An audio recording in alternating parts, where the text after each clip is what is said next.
A great potential to develop further. Firstly, of course, defense and strategic.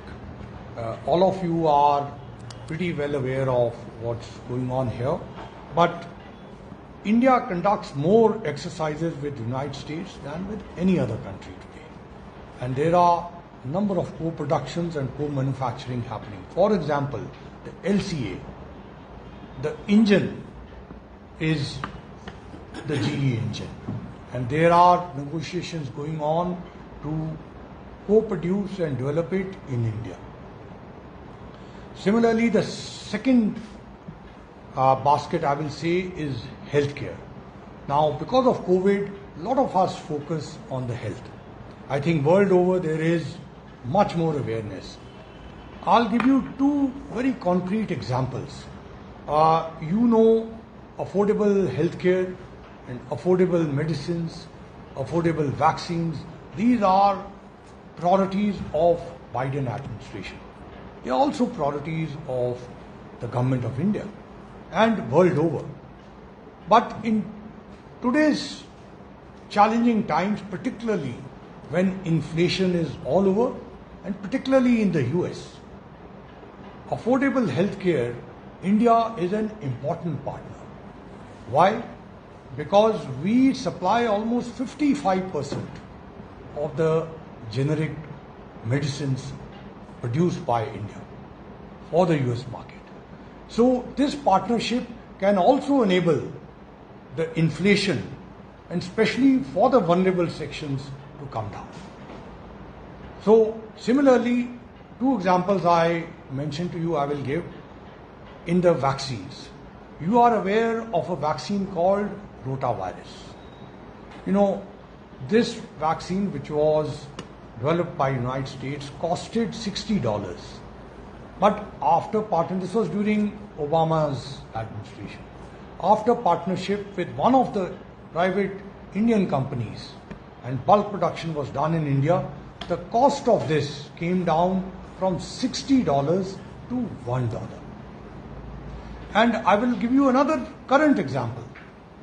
You have heard of a vaccine called Corbavax for COVID. This has been developed by Baylor College in Texas. Many of you watch CNN. A very prominent doctor who comes there is Dr. Hotes. He wears a bow tie. He often speaks about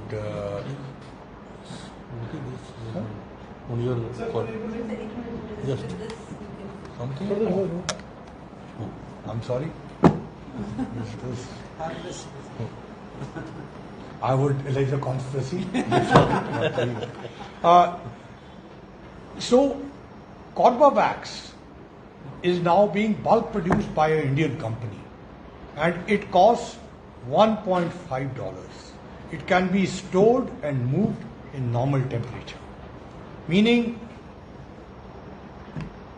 Pfizer or Moderna, the infrastructure required for that is not present all over the world. So this co-production we can market in Africa, Latin America, CARICOM, Indo-Pacific. So look at the bright future in our relationship. That's why I told you that I'll talk in futuristic terms. Similarly, if we talk of technology, all of you are well aware. IT, digital, startups, innovations. I'm not going in details because we have limited time, but all of you understand that. Further, look at new and emerging technologies. We hear of 5G, we know that Internet of Things, we also know of cyber security. There's a lot of work being done. If you look at the Quad statement or even the President Biden and Prime Minister Modi's last meeting in Washington, the joint statement, you will see an important mention of new and emerging technologies.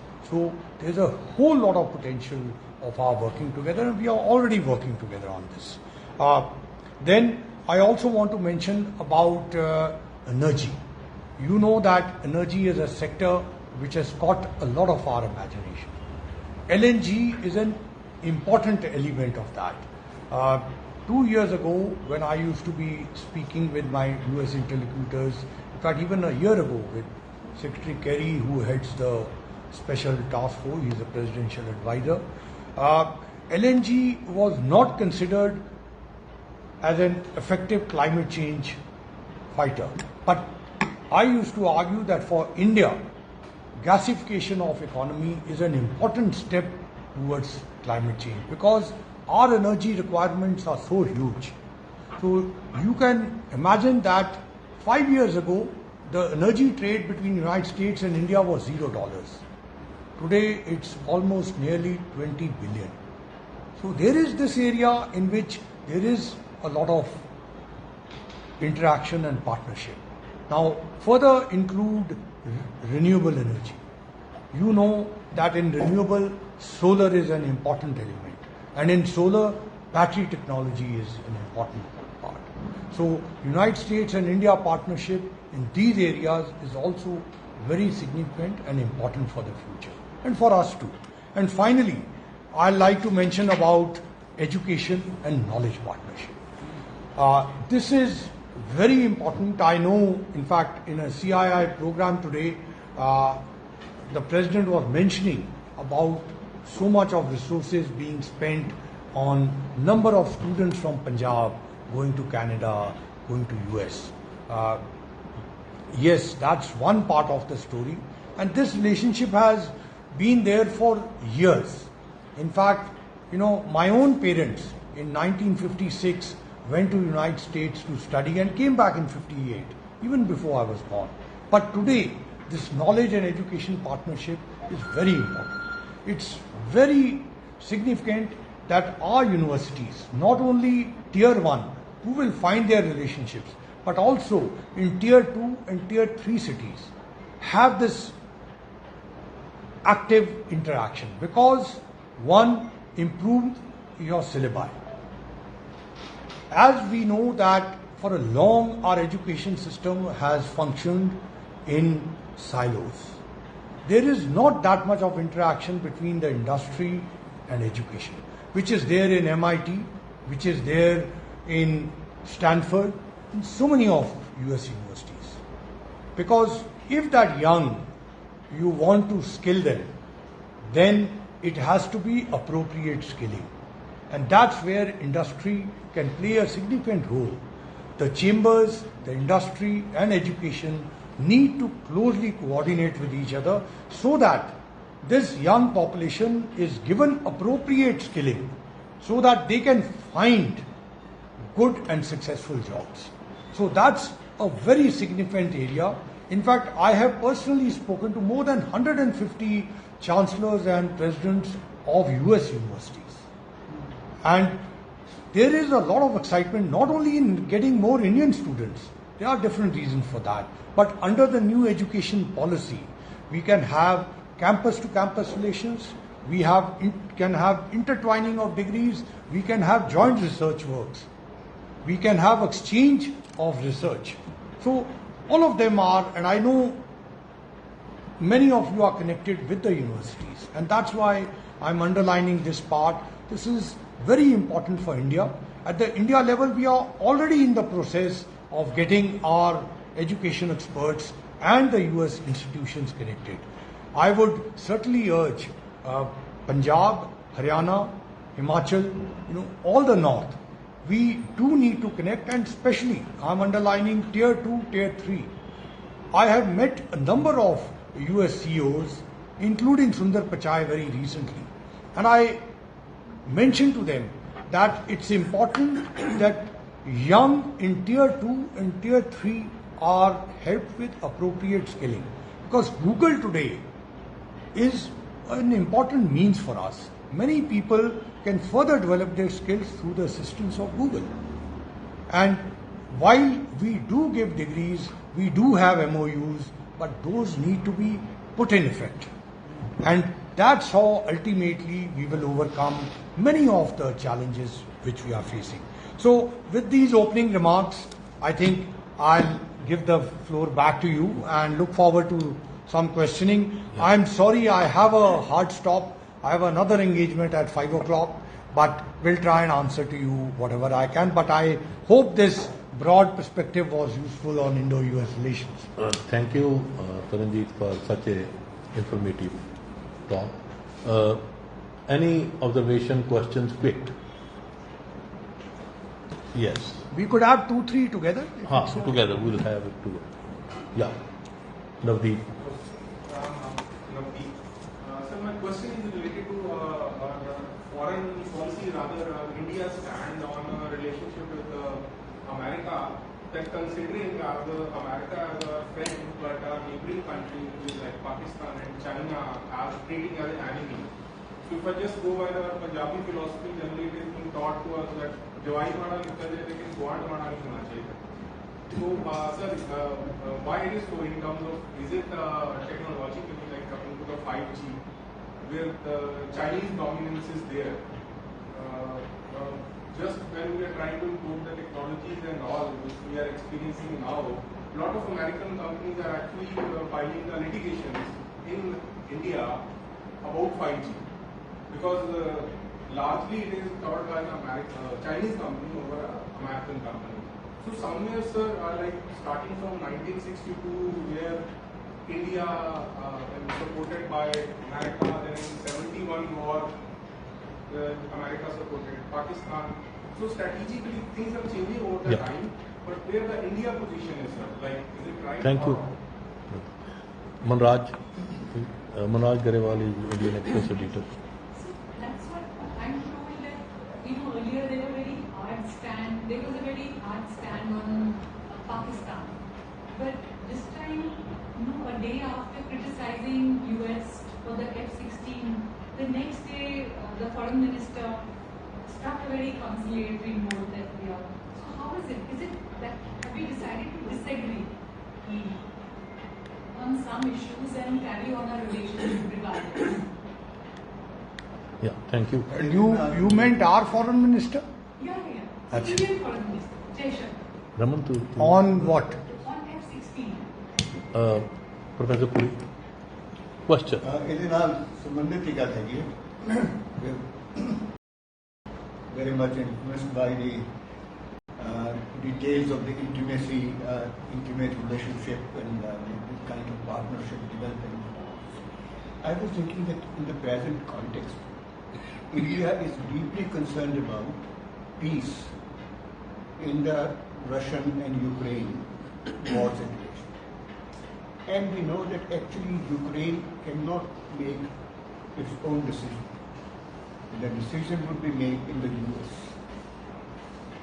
Since India is very interested in peace, what role is possible to influence? Is it possible at all that USA, because USA has to play the role if peace has to be preserved. Today there can't be any showdown. That kind of politics is ruled out. We have to think in terms of peace. And peace means US playing a very significant role. And since India is interested, what kind of relationship can influence US making the right kind of decision toward peace rather than supporting Ukraine as an outpost of its foreign policy? That's common. You want a brief one? असल sir मेरा जो question है this is related to इंडो-US trade. As you know that US India's top trading partner at present, earlier it was China, and except 2020-21, US's most trusted partner is India. My specific question is that what are the factors responsible for this shift in this trade partnership? Now we have 3 questions in line. Baliji, then you, and then Sanskriti there. And brief one-liners. Punjab the scope ਹੈ Indo US relation ਦਾ ਪੰਜਾਬੀ ਭੇਜੇ ਜਾਂਦੇ ਨੇ ਸਾਰੇ ਉਧਰ ਨੂੰ student ਖਾਸ ਕਰਕੇ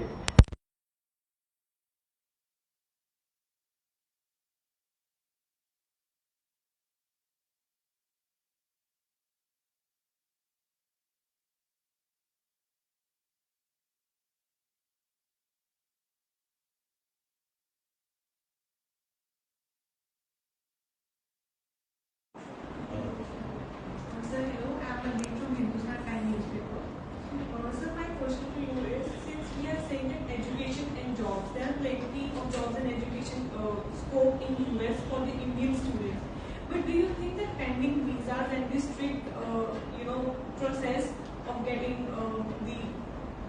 getting education in US is somehow affecting the people in India, or specifically in Punjab? Because many Punjab people are trying to find jobs in US or Canada, but they are still waiting for their pending visas. And so second, the hate crime that we see in US against Indians. How can we, as an Indian, protect our people and make sure that they are safe and they are getting enough opportunities in other countries? My question was slightly related to the Indian context, but in my mind it was that we don't talk about deterrence when it came to conflicts. We always used to say that global conflict is always marked by a certain amount of deterrence. But now we see it's in the news, it's been talked about by leaders as well. So when you look at the future, how is diplomacy shaping this sort of growing militarized world, which may or may not come to blows in the end, and what role does India play? I think, we Haji Maharaj. conclude and then you, please, floor is yours. मेरा जवाब पंजाबी दे रहे मेरे सवाल का जवाब पंजाबी महाराज तुसी जिहड़ी जबान च लेना है मेरे को जवाब ले लो बट पहली गल कि मैं इंडियन अंबैसडर टू US हैगा US अंबैसडर टू इंडिया नहीं मैं तुहानू इंडियन वीज़ा दे सकदा US वीज़ा दे सकदा so and on number of other issues also देखो दुनिया ते कमेंट्स करनी है या डिस्कशन करनी है मैं भी I am also a student of international relations and politics I am sure off the record या शाम नूं जदों प्रमोद जी बिठाणगे we can talk and I can also give you very candid replies but I think again on United States and India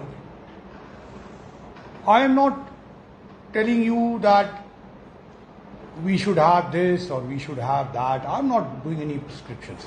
But I am telling you that please look at India's interest.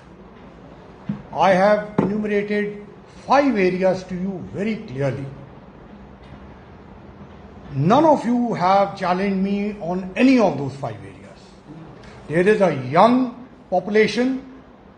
All of you as responsible people have a responsibility towards ensuring their bright future. Keep that in mind and look where we should be having the partnership, whether in healthcare, whether in IT digital, whether in energy or environment, whether in education and knowledge partnership. I have a very simple question to you. For your child or for your brother or your sister, you are offered 3 fellowships. Send your kid to USSR or to Russia, China or US. I leave it to you to decide where you will send. I think you will get an answer in that. So my advice is that we have to be open-eyed. We can go into discussion on what and why it has happened. On China, I have a very simple question to you, which my minister has number of times mentioned. The normalization is dependent on China because who has come on the border? Not India. So if there is a situation, you have to tackle that situation. I think a number of answers will come from that.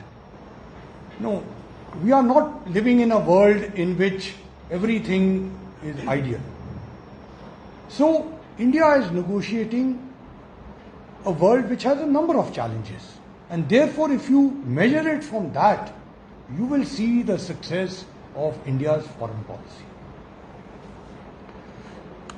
Punjab वाला जिहड़ा तुहाडा सवाल सीगा देखो साढ़े इत्थे freedom है जिथे तुसी जाना चाहते हो पढ़ना चाहते हो पढ़ो लेकिन मेरे ਪ੍ਰੈਜੈਂਟੇਸ਼ਨ 'ਚ ਮੈਂ ਤੁਹਾਨੂੰ ਇਹ ਅੰਡਰਲਾਈਨ ਕੀਤਾ ਸੀਗਾ ਕਿ ਫੋਕਸ ਸਟੂਡੈਂਟਸ ਨੂੰ ਅਮਰੀਕਾ ਜਾਂ ਕੈਨੇਡਾ ਜਾਣ ਤੇ ਨਹੀਂ ਹੋਏਗਾ ਅਗਰ ਉਹ ਫੈਸਿਲਿਟੀਜ਼ ਇੱਥੇ ਅਵੇਲੇਬਲ ਹੋਣਗੀਆਂ। ਔਰ ਮੈਂ ਜਿਹੜੇ ਤੁਹਾਨੂੰ ਫਾਰਮੂਲਾਜ਼ ਦੱਸ ਰਿਹਾ ਹਾਂ ਉਹ ਇਹ ਹੈਗੇ ਨੇ ਕਿ ਅਸੀਂ ਇੱਥੇ ਇਨਵੈਸਟਮੈਂਟ ਕਰੀਏ। ਸੋ ਉਹਦੇ 'ਚ ਤੁਹਾਡੇ ਵਰਗੇ ਸੀਨੀਅਰ ਔਰ ਰਿਸਪੌਂਸਿਬਲ ਬੰਦੇ ਜਦੋਂ ਲਿਖਦੇ ਨੇ ਤੁਸੀਂ ਪ੍ਰੈਸ ਕਰ ਸਕਦੇ ਹੋ। ਮੇਰੀ ਅਥਾਰਟੀ ਨਹੀਂ ਹੈ, ਮੈਂ ਆਪਣੇ ਏਰੀਆ 'ਚ ਹੈਲਪ ਕਰ ਸਕਦਾ ਹਾਂ, ਲੇਕਿਨ ਸਰਕਾਰ ਦੀ ਕੀ ਪ੍ਰਾਇੋਰਟੀ ਹੋਣੀ ਚਾਹੀਦੀ ਹੈ ਕੀ ਨਹੀਂ ਇੱਥੇ ਹੋਣੀ ਚਾਹੀਦੀ ਉਹ I think that they are responsive to the people at large. And I think this is an important moment ਕਿਉਂਕਿ ਇਹ ਵੀ ਯਾਦ ਰੱਖੋ ਕਿ ਇਸ ਟਾਈਮ ਤੇ ਰਿਲਾਇਬਲ ਸਪਲਾਈ ਚੇਨਸ ਦੀ ਇੰਪੋਰਟੈਂਟ ਪਾਰਟ ਹੈ। ਉਹ ਤੁਹਾਡੇ ਕੁਐਸਚਨ 'ਚ ਵੀ ਉਹ ਆਨਸਰ ਹੁੰਦਾ ਹੈ ਕਿ during the Covid India and here you can see the statement by President Biden about India being a reliable partner. And perhaps that was made in 21 when United States went out of its way to assist India. Because that was the change in the relationship. I could see whether in the US Congress, in the US administration, or community at large, or the US industry, there was a very clear vision that COVID cannot be allowed to defeat India. And therefore we must assist India. And number of medicines and vaccines which have come back, do keep in mind that many of those supplies were restored by the US. All of you recall at that time all the countries had banned, but India received those. Those are also as significant as any other issue. So we have to keep the long term in mind, and that's why I said that my presentation to you is futuristic. And for that there are so many young here, but there are even younger people than you out in the society, and our responsibility lies to them. So with these remarks I'll conclude, but I'm sure we will informally have a opportunity to talk on number of other issues. Thank you very much. Only one comment in the end. He said that we must be futuristic. We agree. And also he said that the COVID has a number of built-in lessons. The first lesson which I've learned, that all these years we were relying outside or also within on non-essentials. And what is essential, we never focused on. Be it medicine, be it pharmaceutical industry or medical equipment, we didn't focus on that. So that is why, that area where we must seek alliances or sport, technology are the areas which are essential for our existence. That is why whenever government used to issue an order that non-essential institutions will close or shops, essential will remain open. Out of 100, only 4 used to remain open. 96 closed because they were non-essentials. You had the card but you didn't have CT scans and others. So that is why I think that any relationship keeping India's interest central, we should develop, and that's the lesson which he has given us. We have to think about it, and then we have longish discussion on some of the issues which I have identified, that how he handles them in transition from Republican to Democrats, what are the issues it gives rise to, or Ukraine, we can take that, it's a much longer issue. We'll have some other opportunity also to have much detailed discussion on these issues. Thank you very much. And I'm sure Manraj and everybody did notice that there was a transition in United States and the relationship has continued to go this thing. But just one example I want to give you more.